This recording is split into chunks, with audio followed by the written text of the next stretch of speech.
Thank you so much. How many of you know that being in the military, being a veteran, you have to be flexible because you never know what's exactly going to happen. And that same type of energy, that attitude is going to spill over as we have this wonderful conversation with Dr. Christine. Thank you so much for all of that grace and as we continue this conversation. So I'm going to go ahead and jump right in because I Yeah. know that we had a couple of technical difficulties, but let's go ahead and jump right in. Tell us something about yourself, Dr. Christine, that is beyond your bio. Because I know people can go to Okay. Power to Fly, they can learn Uh-huh. more about you, but I really just want people to know that you are a human. So go hmm ahead and tell us a little bit about, something that we might not know as it pertains to reducing stress or even transitioning. And then we'll jump right into this conversation.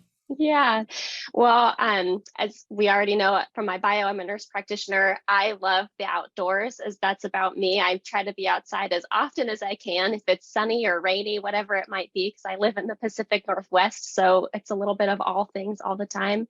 And I am someone who has experienced trauma. I'm not a military member, but I went through a healing journey for myself, kind of beginning to recognize the effects that trauma was having on my body and putting the pieces together, realizing that although I was seeing lots of different specialists for different things, they were actually all related issues. And once I kind of dug deeper and got to the root using functional medicine, I was able to find practices that allowed me to kind of restore my body so I wasn't dealing with as many issues anymore. And those are some of the things that I'm going to be sharing today, which I'm really excited about.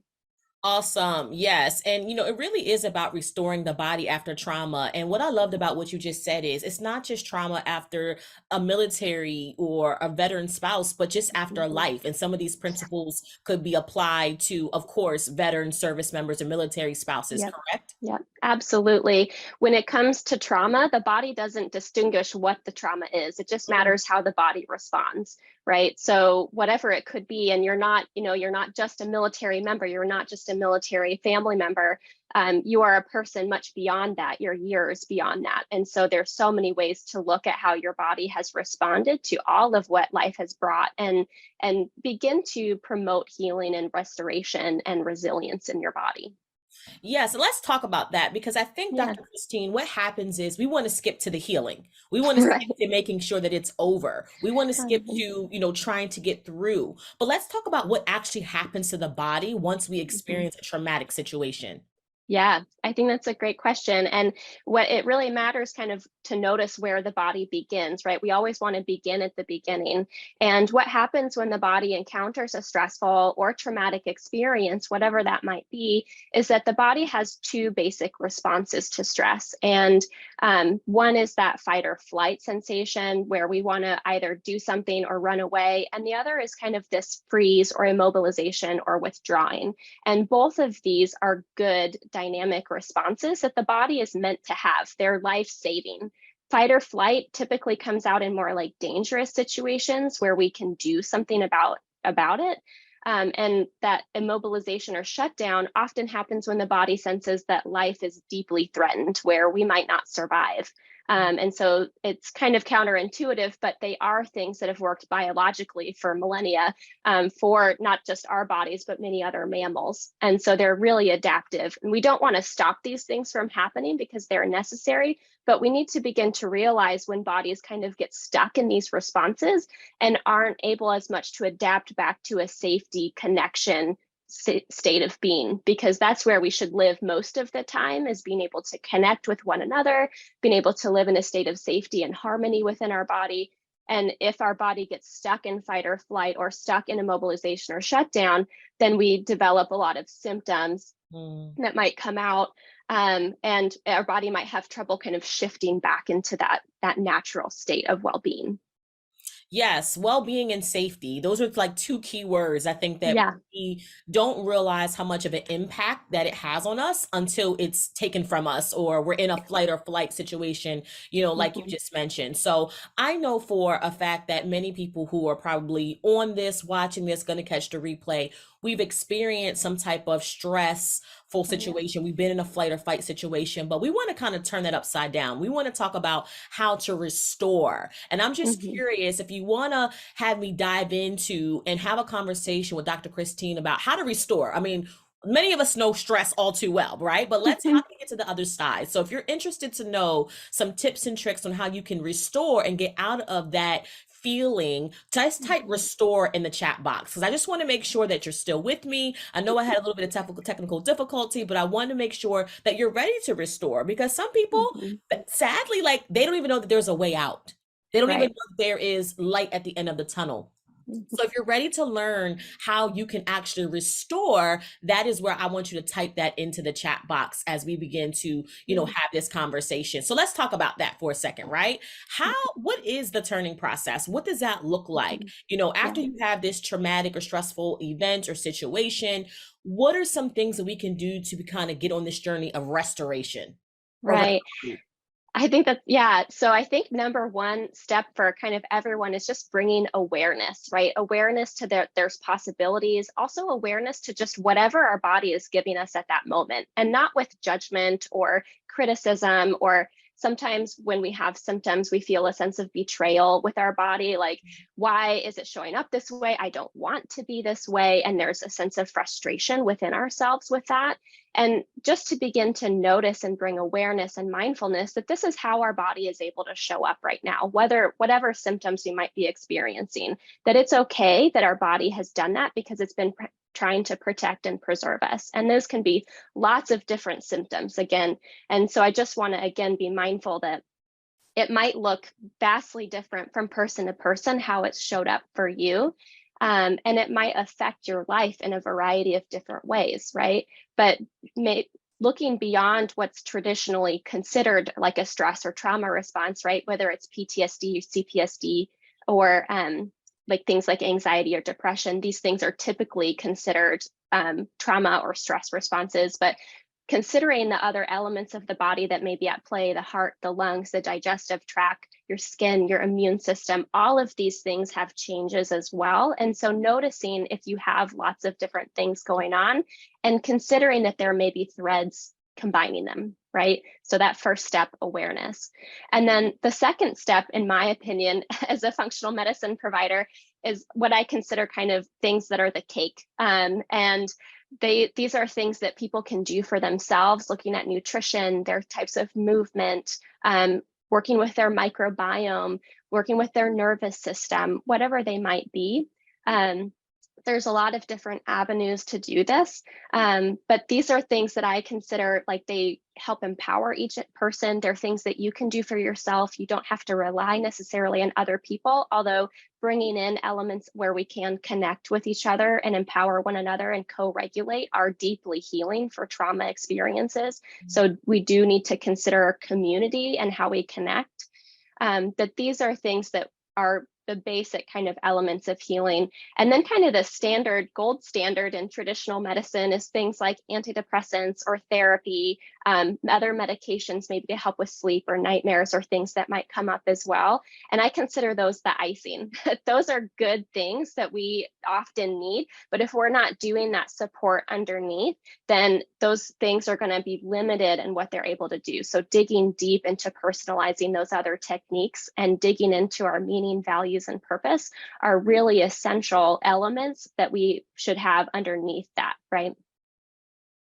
Yeah, that's so good. If you're just joining us, we're having a conversation with Dr. Christine Patterson. We're talking about restoring the body after trauma. Mhm. Just so you know, she's a nurse practitioner. She's the owner of Vital Journey Wellness, and she's really talking about, the physiological impact and changes that occur after extreme stress or trauma. Now, we are having this conversation around, veterans, service members, and military spouses, but this really Mhm. can be applied to anybody who's experiencing some type of stress or trauma. So, what I wanted to talk about really quickly, because you gave so much great insight, is Yeah. a lot of times we don't even know that we're under stress or trauma. A lot of times we kind of are operating and we're thinking like it's just normal that I Yeah. feel this way. So I want to talk about maybe some short term and long term kind of effects that our body has experienced trauma and we're ready to restore and reheal. And Cheryl, thank you so much. She put restore in the comments. She was ready to hear, your Yeah. talk. But let's talk about that because I meet a lot of people who are stressed out and they don't realize they've been stressed or depressed until like months, Right. sometimes years later. So what are some of those signs? Because we might think it's normal.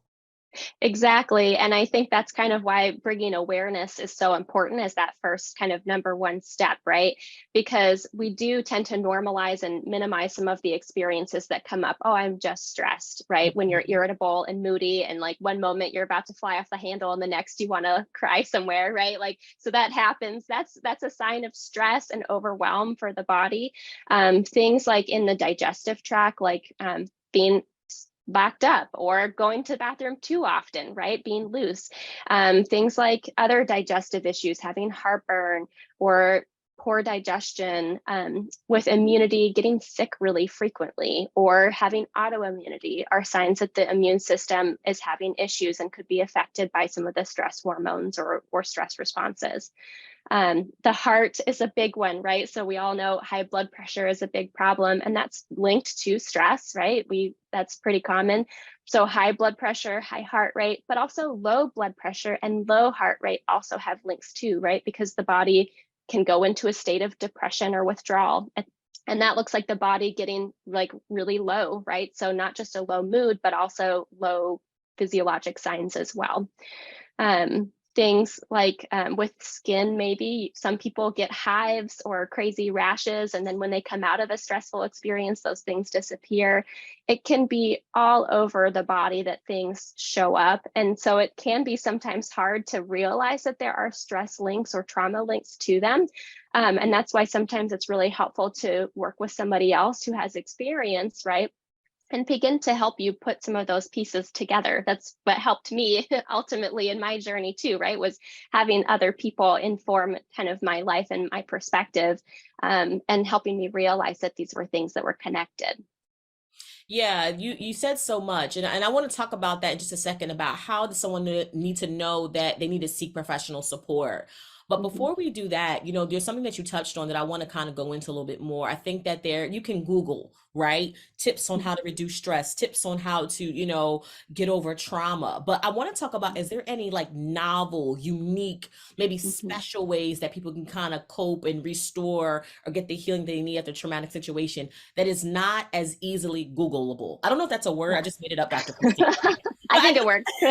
I think you Like a understand the thriller. gist. Like, what Oh, about some yeah, innovative ways that we can kind of like restore the body after absolutely. trauma that is not, we haven't heard a million times? Absolutely. And I think for me, one of the pivotal kind of turning points in my journey was finding functional medicine, because it is kind of that root cause approach. Let's dig deeper, let's do specialty tests and kind of understand what exactly the body has done with hormones, right? Because we know that stress changes our hormones. What has happened there? What can we do to make a difference? What has happened with our nutrients? Because certain nutrients are commonly depleted when we go through a stressful experience, things like magnesium or vitamin C. But what has actually happened in your body, and where do you need certain micronutrient support? So then you can kind of really begin to use these tests to really personalize what has your body done after this experience or experiences, and what does it need to be recovered and to be restored. Because it's one thing to say eat healthy, right? But what does that mean? It means something totally different from one person to the next, especially when you consider all the traumatic experiences or stressful experiences a person might have been through, right? And so really personalizing these things using specialty tests was a game changer for me, and also is for many of my clients. Yeah. No, go ahead. I'm loving it. Go ahead. Keep Yeah. going. Another kind of approach that I love, that I think is novel and kind of related to polyvagal theory, which is kind of underpinning much of what I've talked about today. So Google that, because we don't have time to explain it, but it's worth understanding and knowing about in your trauma recovery journey. But using the safe and sound protocol, which is using filtered music, a special type of music to tap into the body's ways of mediating both connection and survival, right? So we think of these adaptive responses to trauma and stress as survival responses, right? But all of the nerves and the ways that we do survival are the things that also connect us as human beings. They're the same nerves, it's the same systems. And so using the safe and sound protocol and just listening to music, which is something that most people find soothing anyways, right? So it uses something that's familiar, but in a novel way to help bring the body back into a state of safety and connection and healing. So that where there may be other blocks, maybe you've tried a lot of things, a lot of therapy, antidepressants, all these other things, maybe there's been blocks in using those things. And that can kind of sometimes just open the door and unlock the nervous system to allow healing. I love that. And you said something that I want to kind of dive into. And if you're listening and you have questions, please post those. I will ask those, Mhm. to Dr. Christine. She's giving some really, really good points. But you mentioned your trauma recovery journey. And I Yeah. wrote that down because I think that I want to talk about this is a journey. It is not a Mhm. you drink this liquid Yep. or you take this pill and poof, your stress and your traumatic situation is Yeah. gone. So Yeah. can you talk about people who to give themselves the grace, let this be a journey. Like somebody's could be a couple of months, a couple of weeks, but you chose journey. And I wanted to kind of Yeah. have you dive into why that word language and why people need to think about, restoring their bodies after traumatic, or stressful situation as a journey and not like a final destination.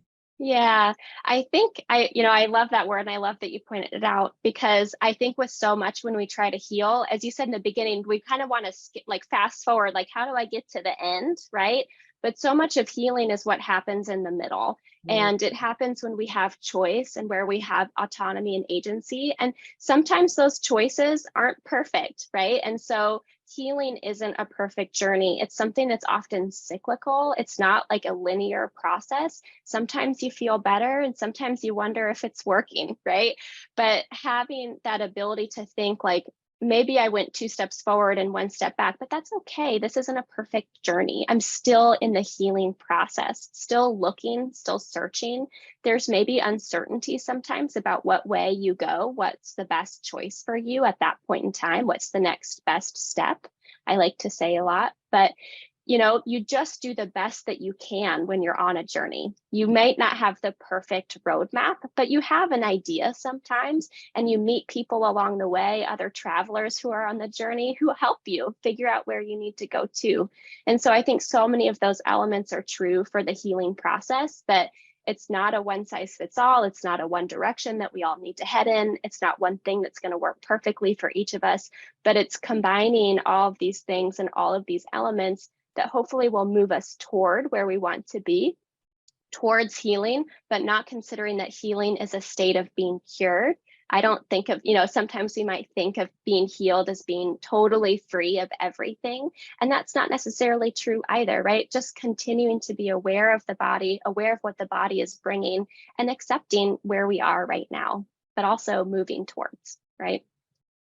Dr. Christine, I think you should put this on a shirt. You said something else, like so many great nuggets, right? I always do these and I'm learning and I'm listening, but you said healing happens in the middle. I'm like, that needs Yeah. to be a t-shirt because you're right. I think that people see point A, point Hmm. Z, nothing in between. And their whole Hmm. goal is to get to point Z and have this be over Yeah. with, done with, not a part Yeah. of their lives anymore. But you said healing happens in the middle. I love that. And Yeah. and Cheryl is over here loving everything you're saying. She says, marry the process, divorce the result, which Yeah. I think was in response to healing happens in the middle, which I I love think that. is so, powerful. So let's kind of like, keep going, right? We have a couple minutes left and I want to get as much information that as I can as we continue this conversation. Now, what are some of the common misconceptions that people believe or think about getting over stress or trauma, right? Hmm. Like, I want to talk about that a little bit because I do believe, like I just mentioned,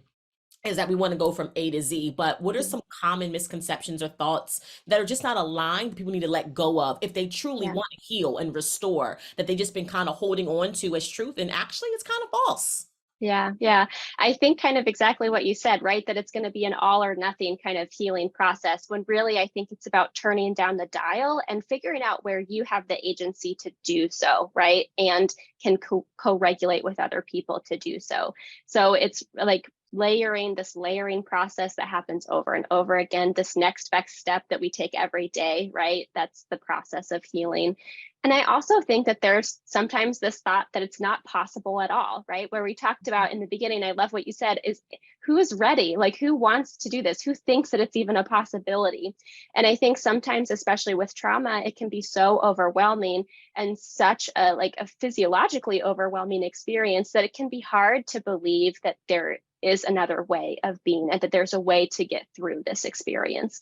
And sometimes, like we just kind of open ourselves up to the possibility, and hope is daring, it's courageous.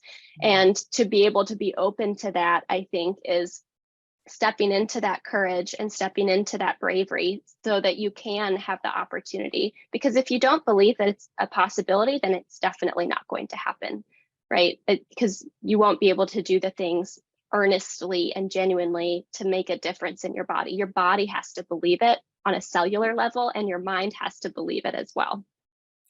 I mean, what you're saying is so true on so many different aspects, and I love like your body has to believe it, and that's why I said if you're Mhm. ready, because some people are just Yeah. not ready. They don't even think it's Yeah. possible. So I think Yep. there is a micro mindset shift. Like, listen, there has to be more out there. I can't keep living in this stressful, traumatic state of being. It has to Yeah. be better, and I think those are the people who kind of get the healing and the assistance that they need. So let's talk about this, right? Yeah. Maybe people they're watching right now, they've been sad a little bit, they know they've been a little bit stressful, maybe they went to a couple of videos, they're watching you now, and Mhm. they're just maybe still not sure for whatever reason. How would someone know that it's time to seek professional support? Like Yeah. beyond listen, like it's beyond, you just can't Google anything else, right? This was your sign, you were looking for it, Dr. Christine is talking right to you. Like, what other insight would you say, listen, it's time to seek Yeah. professional support?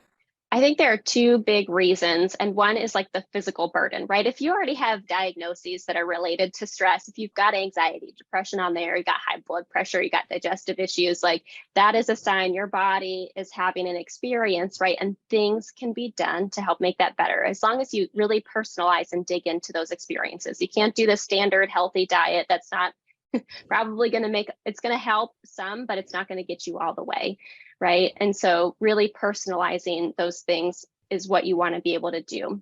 And then also thinking about that relational burden again, because the things that our body does to survive, these same systems are the systems that we use to connect 9:26. with each other and to heal. And so we need to have, like, if we begin to be aware of our relationships, and if there is stress or tension, if we, maybe it's good with some people, but other people it's really hard, right? That could be a signal that our body is stuck in maybe a fight or flight response. It's a little bit softer, a little bit subtler, right? But we should be able to connect harmoniously. We should be able to connect with each other and be engaged and open, right? And if we're not able to do that, whether that's at home or at work or wherever we find ourselves, then that is a signal that our body is activated into that stress response. So being just attuned to that and saying, not with judgment, right? Not saying, oh, I'm a bad person, I'm mean to so and so, or whatever it might be, I can't control my anger or whatever it is, but just being aware and being willing to look for some alternative avenues, right? Yeah, I love that. This conversation is going way too fast for me, but we have about 3 more minutes. And if anybody has any questions, drop those in the chat. But what I want to do is ask this final question as we begin to kind of wrap it up with about 3 minutes left on the clock is, I know that we're talking to a lot of people about what they can do to, reduce that stress, restore their bodies, right? But very quickly, can you talk to us? How can we support someone that is going through this? Maybe I'm a military spouse. Maybe my daughter's a veteran, or maybe it's not me directly, but I see that my Mhm. cousin, my father could use some extra support. Very Oh quickly, yeah. what can we do to support them to restore their bodies to be stress-free, trauma-free? Yeah, I think approaching with compassion and generosity, realizing that it's not necessarily them trying intentionally to do something out of a stress response, right? But this stress response is deeply ingrained. This isn't a personal process, this is a Mhm. biological process. And so, approaching with a lot of compassion, it might hurt, it feels hard, making sure that you're getting support for yourself, right? Because it's not just your burden to bear, when you're trying to support someone else too, but trying to encourage that co-regulation, that healing.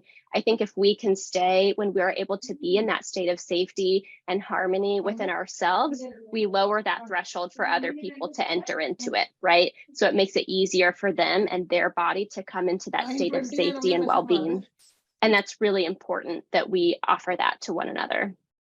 Got you. Makes perfectly good sense. Thank you so much for that quick tip. And if people Yeah. want to connect with you after this, Dr. Christine, is the best way on LinkedIn? The best way is through my website, Okay. like www.vitaljourneywellness.com, or I'm on Instagram at Christine Patterson, DNP. And so those are kind of some good places to find me and get connected. And I've got a free mind body toolkit on my website as well. So if some of these tips kind of resonated and you want to know a little bit more about what to do for them and dig a little bit deeper, then I've got that toolkit for you ready to go. So All right. Well, thank you so much, Dr. Christine. I know that many of you, just like I did, learned a lot on how we can restore the body after trauma. As always, if you want to connect with her, I'm sure that we'll put her website in the link. That way you can get that free download, correct? With more tips yeah. and Oh yeah. things like that. So, with that being said, again, thank you so much for joining us. What I'm going to do now is pass back over to the awesome and amazing Hunter, who is going to kick off our very next session, which is all about a culture that embraces veterans. Hunter, the mic is yours. Thank you again, Dr. Christine.